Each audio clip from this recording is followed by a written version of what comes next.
Good morning, students. So, the topic for today's discussion is the DC generator and motor and its applications. So, in our previous classes, we have already learned what is a DC generator, what is a DC motor, how it is work, the EMF equation, the torque equation, then different types of DC motors, like which has a constant flux, which has a regulated speed. All these things we have learned in the previous classes.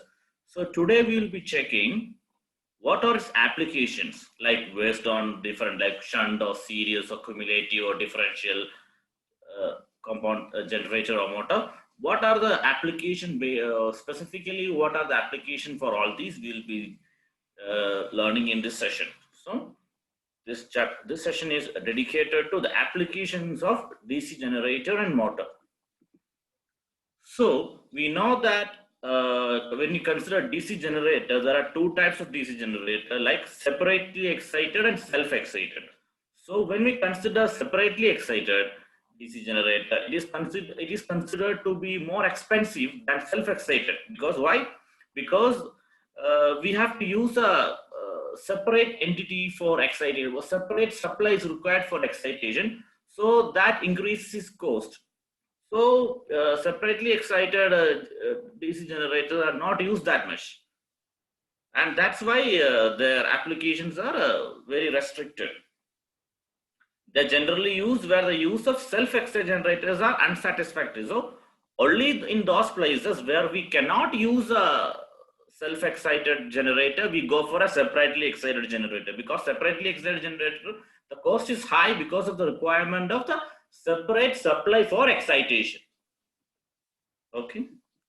So its application is like as it gives a wide range of voltage output, they are generally used for testing purpose in laboratories. So it has applications in laboratory. Okay. And also separately excited generators, they operate in a stable condition with any variation in field excitation. So because of this, they use the supply source for DC motors, like for speeds are to be controlled for various applications. So one important application of self-excited DC generator is that they can be used for the speed control of DC motors. That is to be noted. Used for the speed control of DC motors. So simply remember, it's used for the speed control of DC motors, and it has application in the testing purpose in laboratory because it has a wide range of output voltage. Okay. Then coming to the shunt wound DC generator. So you know what is a shunt DC generator. That I need not explain. So, when we think you should remember the cara of a DC shunt motor. We know that a DC shunt motor has a dropping cara, like it is slanting. So because of its dropping voltage cara, the DC voltage application is like it is almost restricted. So they are only used in such purposes where we need to supply power to the close proximity. So they are used to supply power to apparatus very close to its position only. Like they are used for general lighting, they are used to charge battery because they can be made to give constant output voltage. Shunt generator, they can give constant output voltage. They are used for giving the excitation to the alternators. They are used for giving excitation, and they are also used for small power supply because it has a dropping voltage cara. Okay. And then coming to the series mount generators, so one important thing to be noted, that can be used as a constant current source and used for various applications.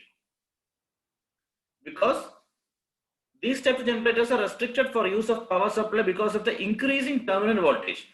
Terminal voltage characteristic with the increase in load current from no load to full load.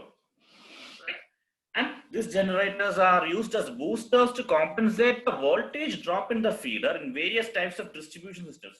Like we used it in the railway system. And in series arc lightning, these type of generators are mainly used. So just understand what are the uses, like general types, how they are used. Like that much is not required in your syllabus, but you know which type of motor we use. This type of motor where we use, we should understand. They're used in DC locomotives for regenerative braking. It's an important application, and series arc lightning and all. Lightning, yeah. So this is application of series wound generator. So we already saw the application of separately excited generator, shunt wound generator, series wound generator. Then application of compound wound DC generators. So among various types of DC generators, the compound wound DC generators are most widely used because of its compensating property. Because we can get desired terminal voltage by compensating the drop due to armature reaction and ohmic drop in the line. Such generators has various applications because in a compound wound generator, actually the terminal voltage gets compensated, and by compensating the drop due to armature reaction and ohmic drop, that voltage drop is compensated in a compound wound generator. So cumulative wound compound generators are generally used in lighting, power supply purpose, and for heavy power services because of their constant voltage property. They are mainly made over compounded. They are also used for driving a motor, for small distance operations such as power supply for hotels, offices, homes and lodges. The flat compound generators are generally used, and the differential compound wound generators, because of their large demagnetization reaction, are used for arc welding. So differential compound generators are used for arc welding. This is very important. Arc welding means differential compound generators, where huge voltage drop and constant current is required. At present time, the application of DC generators becomes very limited because of technical and economic reasons. Nowadays, the electric power is mainly generated in the form of alternating current with the help of various power electronic devices, because nowadays we use more of AC generators only.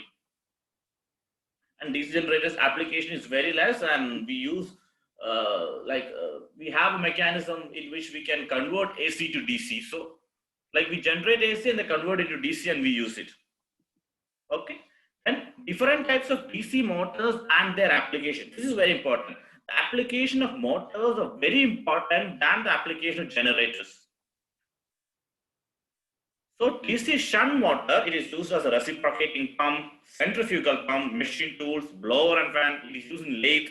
Then it's also used in constant speed line shaft also. Just remember the application where it is used. Then a DC series motor, one thing you know in the railway system, electric traction, we use DC series motor, then trolley car crane, then hoist conveyor, etc. And the cumulative compound motor means used in elevators, conveyor, heavy planer rolling, machine air compressor, shearing and punching machine, intermittent high torque load, etc. So in such cases, we use a DC cumulative compound motor. Then we have another type, which is a DC differential compound motor. It is used in case of light load only for constant speed drive and paper mill, etc. We use a DC differential compound motor. So that's all regarding the applications of a DC generator and DC motor. So the differential generator, the compound generator, differentially compound generator, and the shunt, series generator and motor, all these has different application according to their output voltage and this cara. The one has dropping cara, the one has constant flux, constant voltage, constant speed. So such the application actually depends upon these characteristics. So it's important that you know these characteristics. Okay, thank you.